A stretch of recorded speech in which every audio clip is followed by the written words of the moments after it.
कभी ये ख्याल आया है कि ये जो दुनिया हम अपनी आंखों से देखते हैं, क्या ये सच में वैसी ही है जैसी दिखती है? आज हम बात करेंगे अद्वैत वेदांत की, एक ऐसी फिलॉसफी जो हमारी असलियत, हमारी रियलिटी की समझ को ही चैलेंज कर देती है। तो चलिए इस गहरी सोच में उतरते हैं।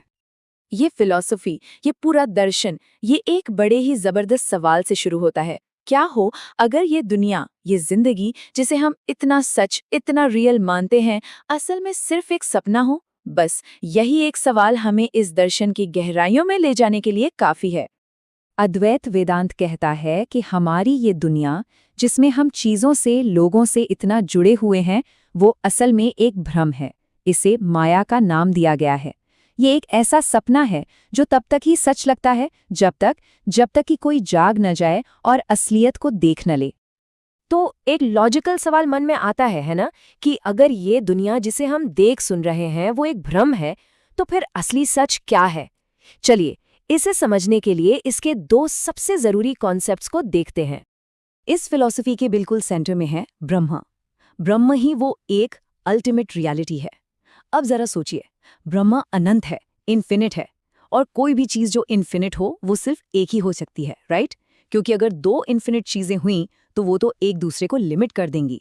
इसलिए अद्वैत वेदांत कहता है कि परम सत्य सिर्फ और सिर्फ एक है। और दूसरा कॉन्सेप्ट है आत्मा, यानी हमारा असली स्वरूप, हमारा ट्रू सेल्फ। ये वो चेतना है जो हमारे नाम, हमारी पहचान, हमारे काम से बिल्कुल परे है। ये हमारे अंदर का वो एक शांत ऑब्जर्वर है, वो साक्षी है जो बस सब कुछ अनुभव करता है बिना किसी जजमेंट के। अब ब्रह्म और आत्मा का रिश्ता क्या है, ये समझना थोड़ा मुश्किल हो सकता है। तो इसके लिए एक बेहतरीन एनालॉजी है। मान लीजिए कि ब्रह्म सोना है और हम सब यानी अलग अलग आत्माएं उस सोने से बने हुए अलग अलग गहने हैं। अब गहनों का रूप तो बदल सकता है, कोई हार है, कोई अंगूठी, कोई कंगन, लेकिन उन सबका जो सार है, जो सब्सटेंस है यानी सोना, वो तो हमेशा एक ही रहता है। इसे एक और उदाहरण से समझते हैं जो शायद और भी क्लियर कर दे। हम सब अलग अलग लहरों की तरह हैं, जो समुद्र से उठती हैं, कुछ देर रहती हैं और फिर उसी में वापस मिल जाती हैं। लहरों का अपना आकार, अपना वजूद तो टेम्पररी है ना? लेकिन समुद्र का पानी, जो कि असलियत है, वो हमेशा एक और वही रहता है। अच्छा, यहाँ एक कन्फ्यूजन पैदा हो सकता है।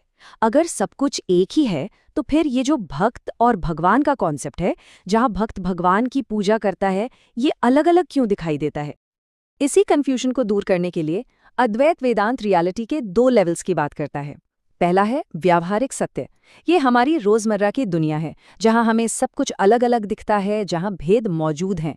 और दूसरा है पारमार्थिक सत्य, यानी अल्टीमेट रियलिटी, जहां कोई भेद नहीं, सिर्फ एकता है। और इस बात को समझने के लिए ये एनालॉजी तो कमाल की है। देखिए, हम जब धरती पर होते हैं तो हमारे लिए सूरज पूरब से उगता है और पश्चिम में डूब जाता है। ये हमारा व्यवहारिक सच है और ये गलत नहीं है। लेकिन स्पेस से देखने पर असली सच, परम सत्य ये है कि धरती सूरज का चक्कर लगा रही है। तो देखा, दोनों ही सच अपने अपने नजरिए से बिल्कुल सही हैं। तो ये जो हमारी व्यावहारिक दुनिया है, इसमें एक पर्सनल गॉड की पूजा करना उस परम सत्य तक पहुंचने के रास्ते में एक पुल की तरह काम करता है। ये हमें एक रियलिटी से दूसरी तक ले जाने का एक जरिया है।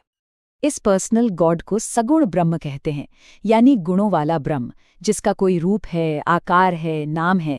ये उस परम, निराकार, फॉर्मलेस, निर्गुण ब्रह्म का ही एक रूप है, जिसे उन लोगों के लिए समझना आसान हो जाता है जिन्हें फॉर्मलेस का कॉन्सेप्ट बहुत एब्स्ट्रैक्ट लगता है।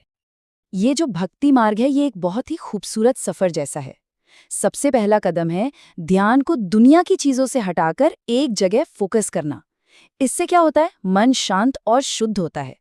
फिर धीरे धीरे भक्त को यह एहसास होने लगता है कि वो और जिसकी वो पूजा कर रहा है, वो असल में अलग हैं ही नहीं। और आखिर में ये जो उपासक और उपासना का भेद है, ये पूरी तरह मिट जाता है और इंसान उस एक परम सत्य का अनुभव कर लेता है। चलिए अब इस बड़े से कॉस्मिक आइडिया को वापस एक इंसान पर लाते हैं और देखते हैं कि इस पूरी फिलॉसफी का अल्टीमेट निष्कर्ष क्या निकलता है। जरा इस बात पर गौर कीजिए। जब हम खुद को एक अलग इंसान मानते हैं, एक नाम, एक शरीर, एक पहचान, तो यही भावना हमें उस पूरी कायनात से अलग महसूस कराती है। हमारी पहचान जितनी छोटी और सीमित होती है, अलगाव का, अकेलेपन का एहसास उतना ही बड़ा होता जाता है। कुछ सोर्सेज बताते हैं कि हर चीज एक सिंगुलैरिटी से, एक बिंदु से शुरू हुई। ब्रह्मांड उसी का एक प्रोजेक्शन है, जीवन उस ब्रह्मांड का प्रोजेक्शन है, और हर एक इंसान उस जीवन का प्रोजेक्शन है। तो इसका मतलब क्या हुआ?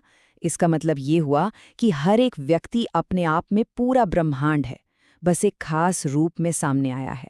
तो इस फिलॉसफी का जो सबसे जबरदस्त पॉइंट है वो ये है कि कोई भी इंसान इस कॉस्मिक खेल में सिर्फ एक खिलाड़ी नहीं है, बल्कि वो खुद ही खेल है। यहाँ बनाने वाले और बनी हुई चीज के बीच कोई फर्क नहीं है। और यही सोच हमें इस दर्शन के सबसे ऊंचे एहसास तक ले आती है, अहम ब्रह्मास्मि, यानी मैं ब्रह्म हूँ।